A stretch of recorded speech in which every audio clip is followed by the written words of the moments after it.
Hello, I'm Leslie Hooper, And I'm Steph Miramontes.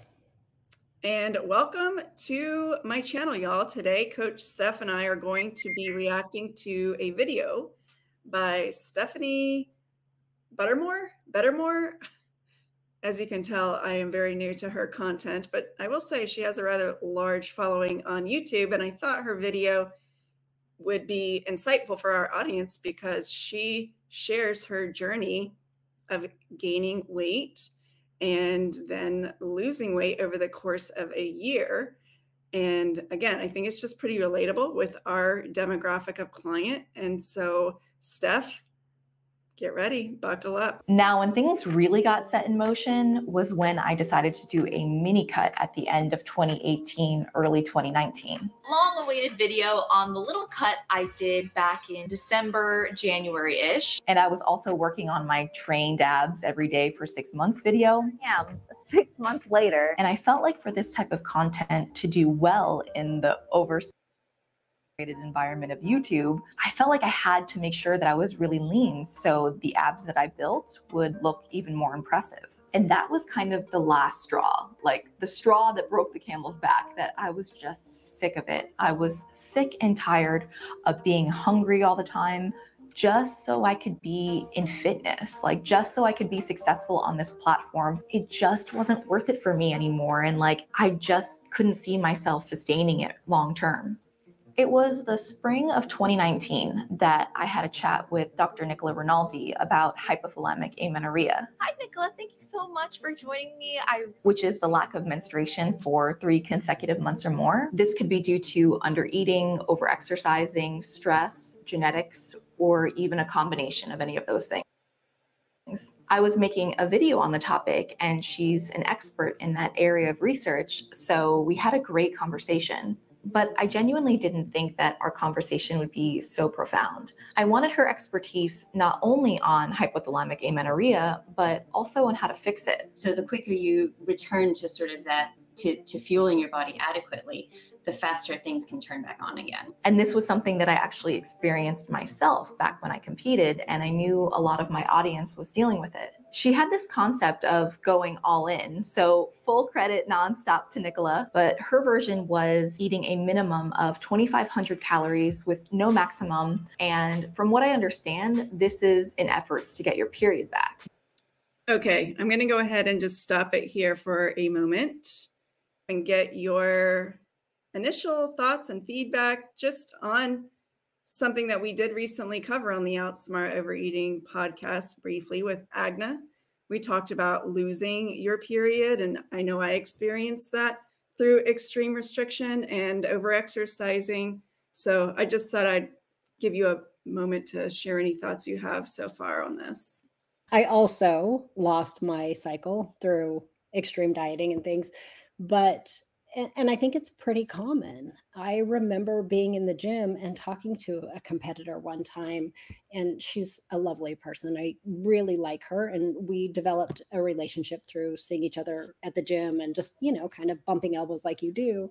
And her talking about her losing her cycle and how normal it was and how her doctor wasn't concerned.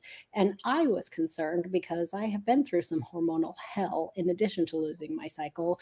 I know how hormones work. So I was like, okay, we'll just let your doctor not be concerned then, I guess. But it was definitely concerning to me. One of the things that stands out to me about her video, though, that is kind of a diversion of this entire topic, is just the toxicity of that culture in and of itself. Like always the boob pickup for the abs. To show the abs. And I'm not shitting on her at all. Like, been there, done that, same. But it's just like, why are we doing this? Why are we doing the lean back, boob pickup, like pelvis forward? God. It is just so toxic. And then you think about these women and young girls and people that are scrolling through the gram, and then the gram is feeding them even more of it.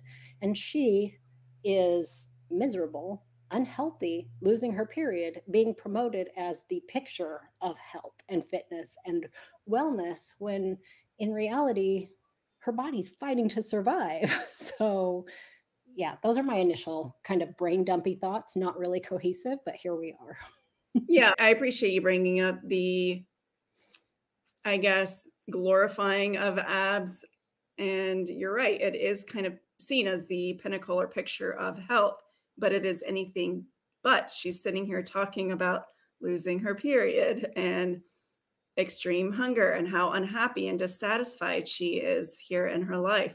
So I think it's important that we show the other side of the story as well. So let's go ahead and continue with Stephanie here. But it could fix a lot more than just getting your period back. It can help with brittle hair and nails, feeling cold all the time, feeling tired, and fix extreme hunger, which I knew I had. So I was super intrigued. After our chat, a lot of things changed for me. I went down a deep, dark rabbit hole on the internet, just exploring the idea of eating a minimum of X amount of calories. There were a ton of different permutations online of this, but I learned that this was a thing that people did. Like in fitness, it's completely the opposite. It's always about low macros and cutting and getting shredded. So this was a totally new concept for me. As a scientist, the rational part of my brain totally understood why this concept would work and how your body defends its natural set weight. But the irrational part of my brain thought, well, it probably wouldn't work for me. My hunger signals are probably just messed up genetically. I've always been a hungry kid. I thought I would be the one exception, like the one person that would just eat themselves into obesity. So I tried to find a few examples of people that this actually worked for, and a few of them were actually past competitors. The common theme was that they would just eat to satiety every single day, and at the beginning they would be experiencing extreme hunger, so they would gain a lot of weight. However, their weight would kind of plateau because they would no longer feel nearly as hungry after months of eating thousands of calories. And then even longer after that, their weight would actually go back down to its natural set weight because your appetite has been kind of normalized after that, and it goes down to a normal appetite and your weight comes down with it. And when I say set weight is not like an exact number. It's more like a range that fluctuates throughout your life and is predetermined by your genetics and your physiology. So they would go through this process of weight gain and then weight stabilization, and they would come out the other side with normal hunger and satiety cues and pretty normal eating behavior, no longer feeling that extreme hunger that they used to have. And I wanted that. I wanted that so badly. I would just see that and be like, I want to do that. Like, that's what I need to do. But regardless of how badly I wanted to do this, I was pretty terrified. I had gotten to a point that I was just like, this is who I am on the internet. What's going to happen when that changes? I went back and forth for a long time. Like, I'm going to do this. I'm going to explain it to them and they'll totally understand, to no, they won't understand. This will be a complete disaster. You have no idea what you're doing, to, okay, I'm going to do this. I'm going to go all in, but I'm basically going to quit social media so they don't have to watch me go through this. To nobody's surprise, gaining weight in public is extremely scary, especially on YouTube and especially in fitness, because people are savage. And I thought I would just be run off the platform, losing all of my fitness credibility, and I would no longer be in the fitness genre anymore because I didn't belong there. Okay, I'm going to stop here. All right, Steph, now that you've had an opportunity to digest a little bit more about her story, her vision, her goal, or at least what she's flirting with, what are your thoughts? God, I have so many. Where do we even begin? Should we begin with set point and settling point? Should we begin with gaining weight on the internet? Like, what defines being in the fitness space? All the shit. It is everywhere. And it's so relatable. It really is. As someone who lives and breathes the industry, it is embarrassing to go through that. What she did was gain on purpose. What a lot of people do is lose their shit and accidentally overeat 2,500, 3,000, 4,000 calories a day because they can't control it, because they feel so controlled by food, so overwhelmed by the dieting process. So kudos to her, at least from what I can tell, that she was very thoughtful and decisive and made that choice, versus what I experienced, which was the wheels coming off and feeling like I just could not get my shit together until I had regained all my weight, and then I could diet again.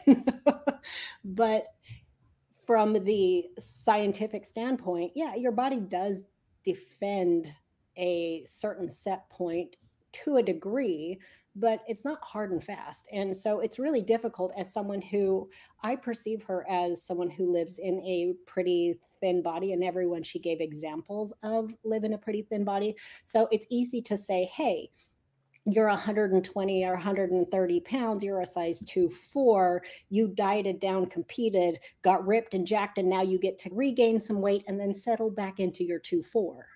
That is a very different experience than someone who is at the larger end of straight size. Maybe they're in the plus size or beyond, and they're just like, cool, lost a bunch of weight, I'm miserable, now I have to go all the way back up there.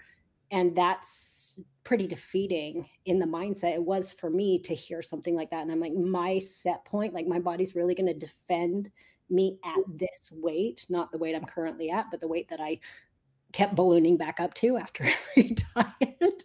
So that was really defeating and scary for me to believe. And I'm like, that can't be true. I needed something else. So I think there's some nuance to this conversation that's missing. It's a 40-something minute video, so maybe it's there. I don't know.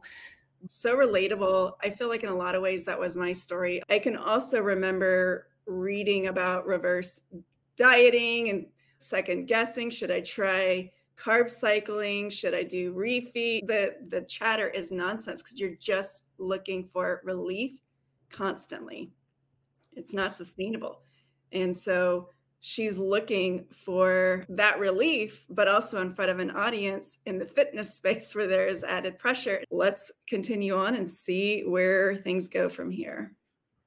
I still thought that you looked beautiful at this time, honestly. After month 4, I slowly gained another like 5 to 7 pounds over the course of months 5 and 6. I remember after about the 6-month mark, my weight hit a plateau and I hit my peak weight of having gained 42 pounds. And 42 pounds ended up being like the most weight I gained throughout this entire past year. And at that point, I was really not hungry anymore. I feel like 6 months was a good marker of when I had very distinct hunger and satiety cues. So with eating proper meals throughout the day, I kind of felt like I was like entering normal eating behavior territory, but I was still really swollen, really puffy, and really sweaty. It was all very sexy. This was actually a really hard time for me. My weight was the highest I had ever seen it on a scale in my entire life, and I was having pretty regular breakdowns at this point. I just felt so badly about myself. And if there was ever a time that I wanted to quit and hide away from social media, maybe even start dieting so I didn't feel so big, it was 6 months in. And I was getting comments telling me that I was obese now and that my journey was a failure. And I think this is because in the minds of viewers, 6 months might seem like a really long time, but that's not long enough to complete an entire journey like this. But they obviously didn't know that. So it was one of the first times that I kind of felt like people were giving up on me. I feel like it's just too much. So I just wrote in my journal, as I always do, that you can't let this ruin all of your hard work. You've made it so far and you promised yourself you would do this. Please, Stephanie, like, don't forget your why. I would say those things over and over and over again. Okay. Sound familiar? Well, now you have me in my feels. So thanks a lot for that assault that I wasn't prepared for. But yeah, it's super, super familiar. And what I don't think people realize is that when you get that lean for any reason that your hormones decide to tank, it can take 4 to 6 months for them to even begin to regulate again, whether that's your sex hormones, estrogen, progesterone, testosterone, that kind of thing, or it's your hunger and fullness hormones, leptin and ghrelin, or it's your thyroid hormones, which, by the way, absolutely tank when you diet, even if you're healthy, that is what they're supposed to do. So your active thyroid hormone starts to reduce as soon as you go into a calorie deficit, even if you do it in a healthy way. So all of these hormones are connected. There is a system running behind the scenes, and it has to all come up and, like a symphony, work together again. It takes time. And I don't think that there's a certain number of pounds you have to gain or a certain timeline, but patience is key here. I definitely think that that was the journey that she had to be on in order to get where she went. But God, is it painful. It is, because your whole self-worth is attached to what you look like, and worse for her, because her self-worth is divided between what she looks like and getting that external validation, love, fellowship, community following, where even she said, I felt like they gave up on me, as if they are even real people in her lives. They're just assholes on the internet saying fucking disastrous things that she doesn't even deserve. It's like delete, but it feels so real. It feels so personal. Yeah. I will say, to her fiance's credit, and we're not really highlighting him in these clips, but he was, I think, a huge emotional support for her through this process, because he probably saw how miserable she was. And I think he actually enjoyed having her not restricting life so much, being willing to go out and have date nights and things of that nature, where they're not just living by the food scales. So that's helpful for her for sure. But yeah, it's terrifying. I will say it's interesting, right? Because when she was trying to determine, or she'd been doing her research, how many calories she needed to consume, that's not how I went about it. That's not how we go about it in the Unstuffed program. And I want to make that distinction. I'm wondering what were her guidelines? What was her protocol? How does she decide? Because if her goal was to not be hungry anymore, because she felt like she was chronically hungry, I'm wondering how much of it is psychological versus physiological, I guess is where I'm going with this. I would guess some on both sides, but I would also say that I think that there's probably a lot of psychological, and just that permission from a doctor saying you need to eat at least 2,500 and there's no ceiling. That is just like a surrender to the process. Like, okay, then I guess she even said something about going all in, And so there's probably some of that in there. And you're right, we don't do it that way. Most people, if they are going to gain throughout the process, they gain 5 or so pounds here and there. But I have seen higher than that, and I was higher than that. But that was because I had just come off of losing 30 pounds. So I had to regain some weight and then balloon a little bit up throughout the process. Plus, I don't think she has the structure. That's what I was just going to say. There wasn't a clear step-by-step plan and structure, and probably maybe there was a mentor or a doctor she was in contact with. I just don't know how consistent that was throughout the entire process. And I do think that that is a huge contributing factor, because look, as we often say, the hardest part about weight loss or weight gain is going to be your mind. It's not even what your body's going through most of the time. It's just all the mental chatter and the food noise that's going on that makes it really difficult to navigate those landmines, and the judgment and the negative self-talk. Our inner critic is just at its loudest. And then the uncertainty, the second guessing, I can just see how that would be difficult to navigate. And I do think that's how people can gain larger amounts, is when they don't have that reassurance or the structure, or somebody who has walked the walk in their corner and helping them navigate that.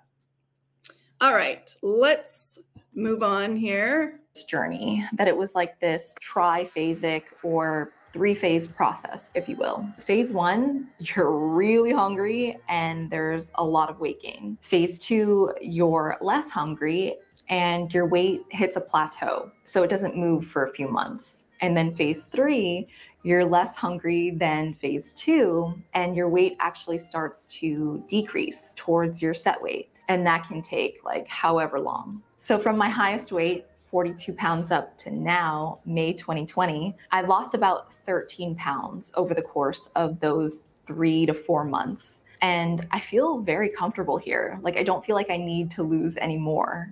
Again, like, that's not the goal. Also, keep in mind that none of my weight loss was due to anything other than just my decreased appetite. I was not trying to lose weight. I was not doing anything special or different. I didn't do any cardio. I went for occasional walks, but I've always done that. I just ate until I felt full, and then I would stop. Okay, I'm going to stop there. Speaking of stopping. Okay, Steph, how do you think of those 3 phases? Well, yeah, okay.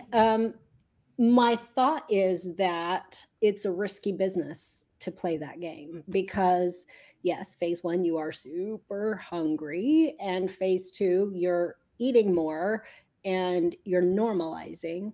And I like that she's like, I ate when I was hungry and I stopped when I was full. And that's what created the weight loss for her. But what I have seen in a lot of folks, especially people who have a struggle of a diet history, is now we are creating habits of overeating too.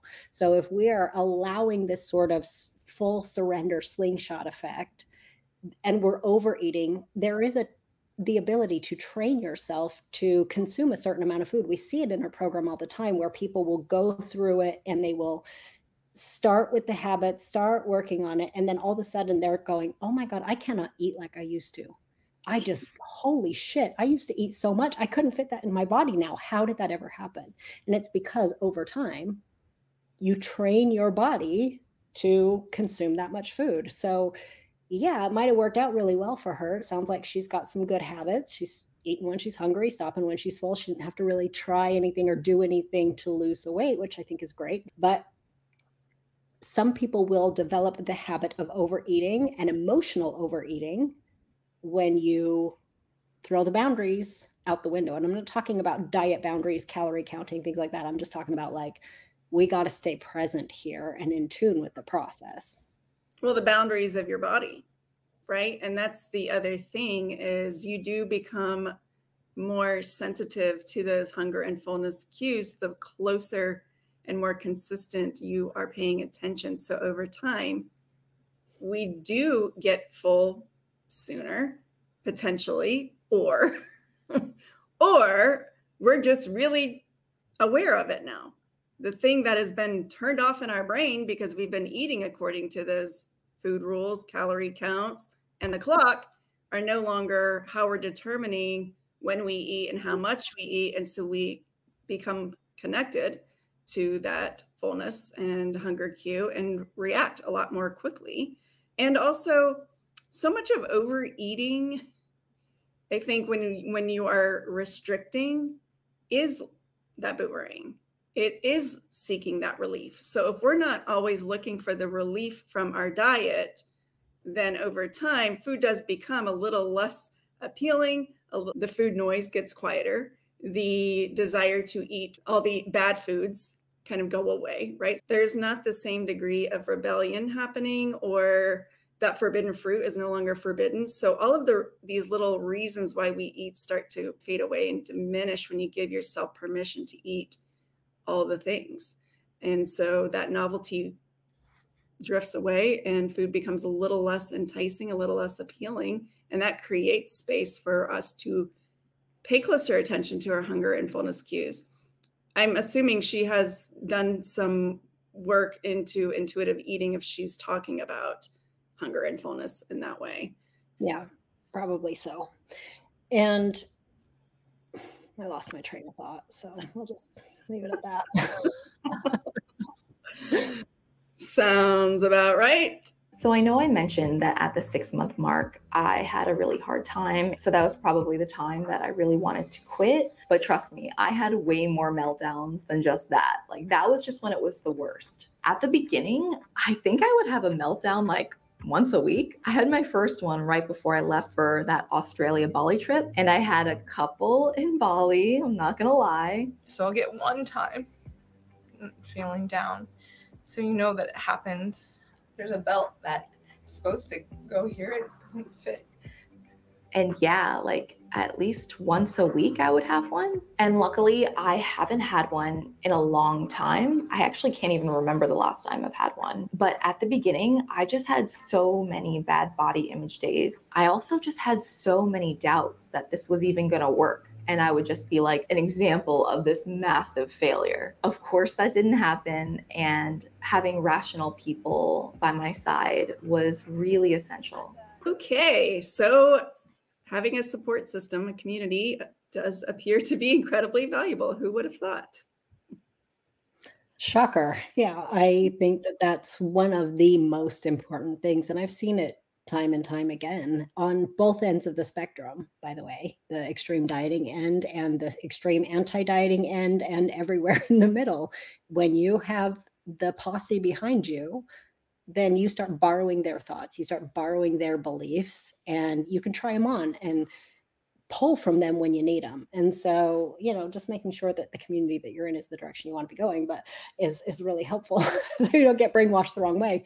But we all are susceptible to brainwashing to a degree because of the emotional impact that these things have on us. Somebody might go, oh, big deal, you have a 27-inch waist and you can't wear your swimsuit belt. But when every second of your life is focused on your body and it's your currency and it's what people like about you or hate about you or talk about or whatever, every inch matters. Every piece of clothing gets a little tighter as evidence that you are failing at life somehow, and everybody knows it. They can see it. So kudos to her for sharing her journey and walking people through it, taking all the photos. That cannot be easy to do when you are really struggling and going through what you're going through. But I think that it probably helped a lot of people. Yeah, in fact, I'm pretty sure that the massive following that she acquired was through telling this story. And I think it's an important one because I'm with you. Those body image struggles are so real. And taking those photos, the photos that we historically as dieters would burn, would never see the light of day, would delete. And she's out here sharing it on the internet. As you said, the pain is the same. It doesn't really matter what size body somebody is in. Ultimately, if you have attached your value to your body and your body is changing in ways that is uncomfortable, then absolutely it's going to be a painful experience. I just wanted to share that little journey. The whole thing's about 45 minutes long. So by all means, check it out if you want to see all the details. But I just wanted to share with our audience what the process looks like for some, not everyone. Mine looked a little different. I think yours might have looked a little different. Everybody's looks different in some capacity. But I appreciate the story. Anything else on your end? I think that was a good choice. Good find. I really enjoyed hearing her perspective and her story. And now I just feel like I need to go dig around and see if she's still alive and making content somewhere so that I can get to know where are they now situation. I know. I'm super new to this YouTube fitness space. So it's been fun to discover new people that I didn't know existed. But it's interesting because a lot of them have abandoned their YouTube channels. But listen, I would love for anyone to comment if this resonates with you. If you see yourself in Stephanie's story, please go ahead and let us know. Have you tried to gain weight on purpose? Are you afraid of gaining weight on purpose? Have you tried intuitive eating? Might be the better question, because I know this is one of people's greatest fears in joining a program like ours, Unstuffed or intuitive eating, is the fear of weight gain. And I think she shows a pretty honest look at what it really does look like. So I'd love to get your thoughts and feedback. But also, if you liked it and you want to see more, don't forget to hit the subscribe button on your way out. We'll see you on the next one.